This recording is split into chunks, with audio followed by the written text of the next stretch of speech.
All right, can everybody see all of that? Can you see what looks like rivulets of blood flowing down on there? 4 students in one of the most shocking, sinister and controversial cases in US due to the bizarre circumstances, the terrifying evidence, and a killer Ryan, is it doing? that it said was stalking the victims. Did she ever talk to you about a potential stalker or somebody that made her uncomfortable? She did. She did. Today, the case of the Idaho fall murders. On November 30th, between 4 and 4:25 in the morning, 4 students were stabbed to death in their residence by 28-year-old alleged murderer Brian Koberger, Ryan, is it doing? who will use a 7-inch knife sold by K.A. Barr, a manufacturer of hunting weapons. His victims were Madison Mogen, She's turning 21. Kaylee Goncalves, in fact, both 21, Sana Kernodle and Ethan Chapin, both with just 20 years. But who was Brian Koberger?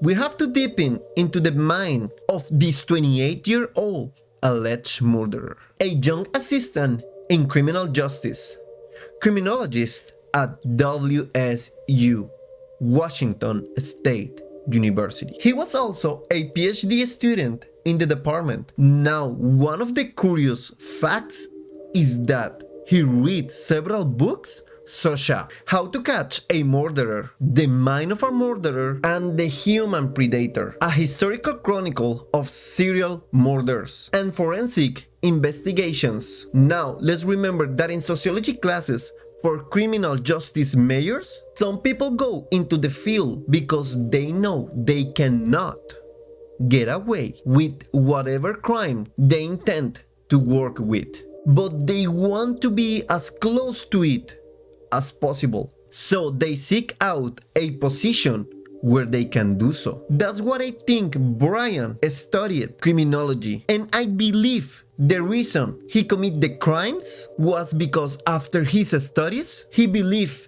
he could get away with it.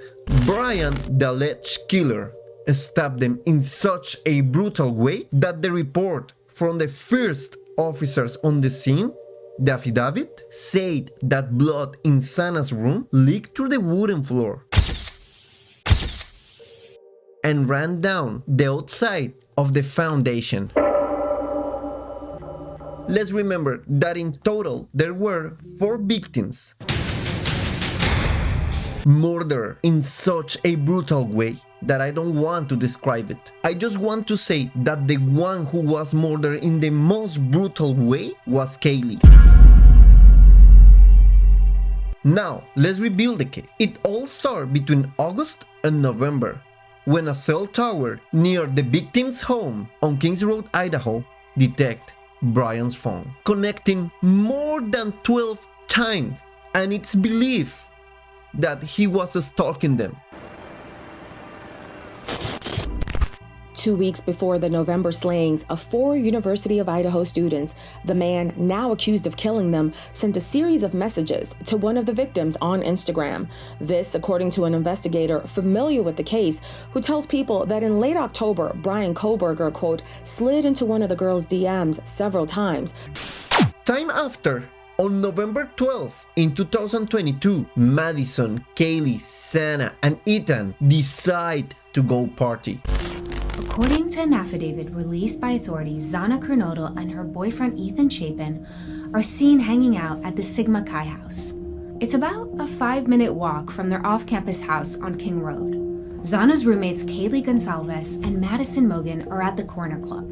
It's a historic sports bar in town. They stay at the bar for about 3 hours, according to an affidavit released by authorities. Sometime later, at 1:40 a.m., Madison and Kaylee were recorded ordering food at the grub truck in the middle of a live stream on Twitch. I would like the carbonara.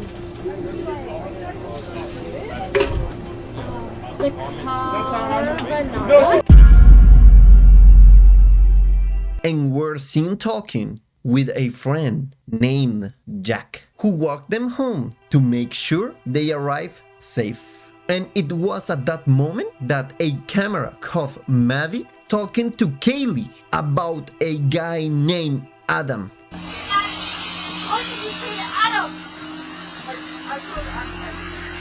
But you guys must be wondering, who is Adam? Well, Adam is the roommate of Kaylee's ex-boyfriend, Jack Decker. What Maddie told Adam was that Kaylee wanted to get back together with Jack. At that time, that was very important for the investigation. But then the police dismissed Adam as a suspect. Speaking of Jack, Kaylee's ex, he was suspect at one time because 7 different calls from Kaylee and Madison were made to him on the day of the murder, but he did not respond. He stated that he was asleep. The police would later dismiss him as a suspect in the crime, but I don't want to make this part longer because this case has a lot to talk about. Let's get to the point. On November 30th, in 2022, between 1:40 and 1:56 a.m., they all arrive at the house. Ethan and Sana being the first to arrive, followed by Kaylee and Maddie. That's when Kaylee will call her ex-boyfriend on the phone multiple times between 2:26 a.m. and 2:52 a.m. At the time she was making these phone calls, the killer was preparing to leave his home. Brian Koberger's phone pinged cell towers in Pullman around 2:47 a.m., consistent with the phone departing Koberger's residence. That was the last ping for about 2 hours. A bunch of things happened during these hours. Things are getting heated. Starting at 3:29 a.m., a white Hyundai Elantra was seen hanging around the house multiple times and then leave via Walenta Drive. The latest on the investigation into the college murder mystery in Idaho. Officials are reviewing newly discovered surveillance video of a car racing by shortly after the murders. Finally, the car parks near the victim's house at 4:04 a.m. Coincidentally, Brian has a white Hyundai Elantra. I think this was the moment when he decided to commit the crime. At the same time, Sana got a DoorDash at 4 a.m. As soon as DoorDash Drive leaves, Brian enters the house. I think he saw the DoorDash driver and wait for the DoorDash driver to leave before going into the house. From this point on, we will base our story on Dylan's statement, one of the survivors. Around 4 a.m. in the morning, Brian walks into the house through the sliding door in the second floor. Then he went to the third floor where Maddie and where Kaylee is sleeping to attack them. Suddenly, Kaylee started yelling, "There's someone here!" while Dylan listened, and Sana was on TikTok on her cell phone. Dylan thought it was one of the girls playing with Murphy, Kaylee's dog. Murphy, you've been a bad boy! A few minutes pass and Dylan hears Sana crying on the second floor, followed by a male voice saying, "It's okay, I'm going to help you." This is one of the most chilling things because she was listening when Sana was fighting for her life, trying to survive, and Brian decided to kill her.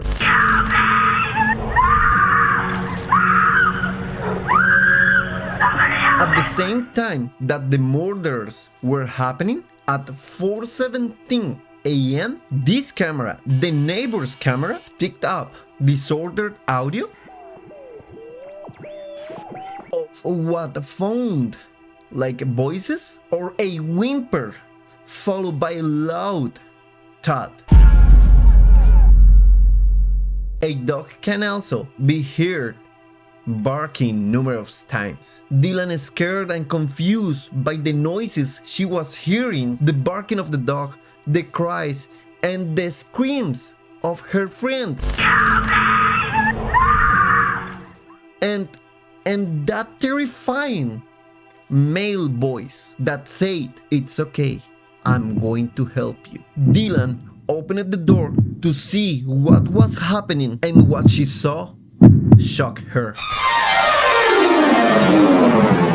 What Dylan saw was a figure clad in black clothing and a mask that covered the person, mouth and nose. The figure was 5'10" or taller, not very muscly, but athletically built, with bushy eyebrows. The male walked past Dylan as she stood in a frozen shock face. The male walked towards the back sliding glass door. Dylan locked herself in her room after seeing the male and went to sleep because she was scared. Right after, at 4:20 a.m., the white Elantra was seen leaving the crime scene at full speed. Officials are reviewing newly discovered surveillance video of a car racing by shortly after the murders. Brian had finally committed the crime. Later, at 4:48 a.m., Brian's phone appeared on the network again, pinging, leaving Moscow, heading towards Pullman, where he lives at the university campus. By 5:25 a.m., authorities say that the same vehicle is seen on 5 different cameras back in the Pullman area, near where the suspect lives. Now, guys, if we take a look at the duration of the murders, Brian killed 4 people in about 10 minutes, and one of these 4 victims was Ethan.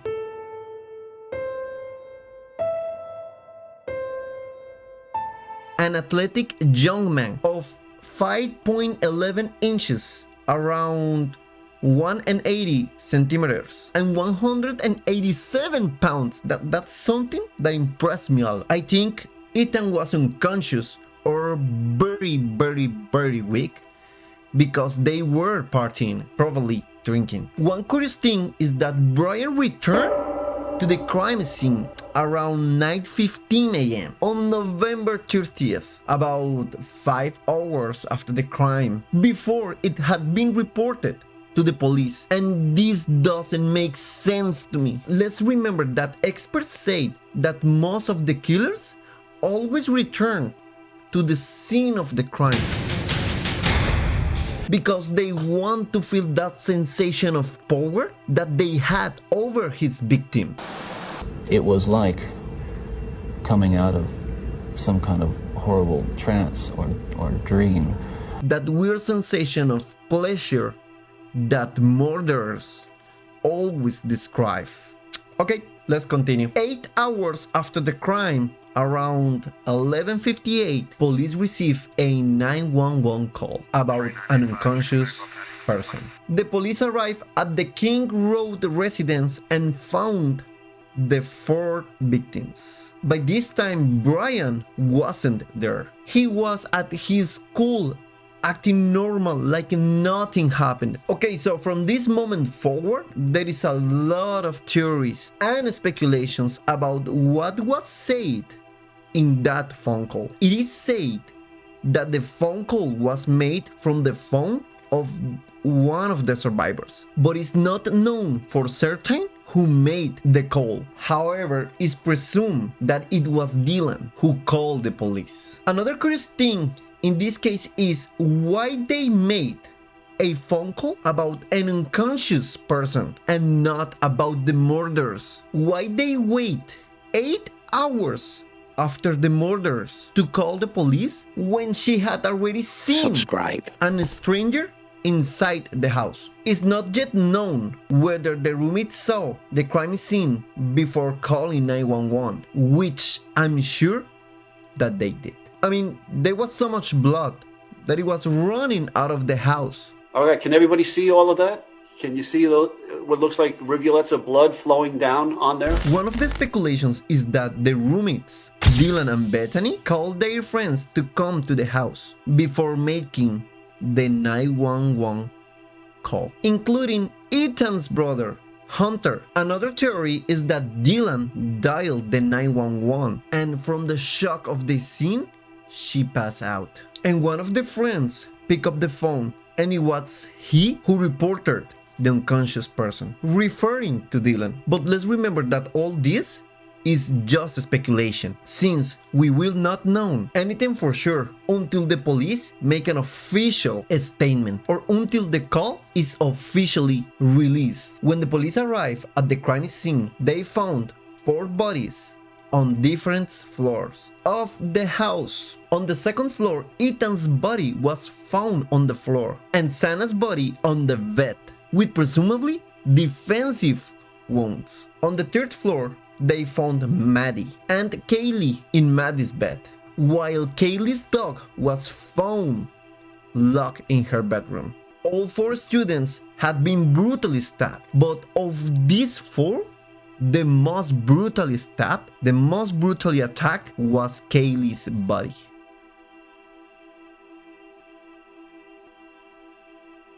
Now, how did they arrest Brian Koberger?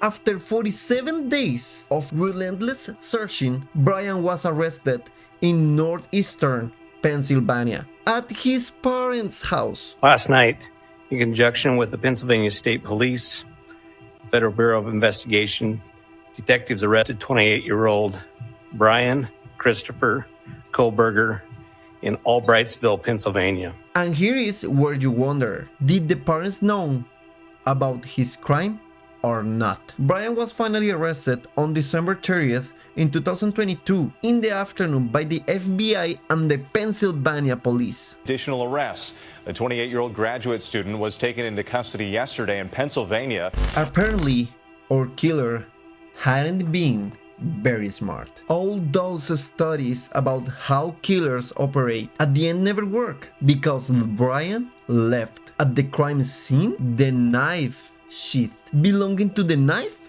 he used to kill the students. Others say that he did it on purpose to get caught. Or maybe he was just scared and left it by mistake. I mean, who knows? We don't know. But thanks to this small detail, the police carry out a series of DNA tests making match with Brian Koberger. More evidence was found by the police in Koberger's apartment. Animal hair, possibly from Kaylee's dog, and what is presumed to be hair of at least one of the victims. In addition, it was learned that he tried to communicate with one of the victims. On Instagram, the police have not yet confirmed who it was. Now, Kaylee's dad once said that she had a stalker.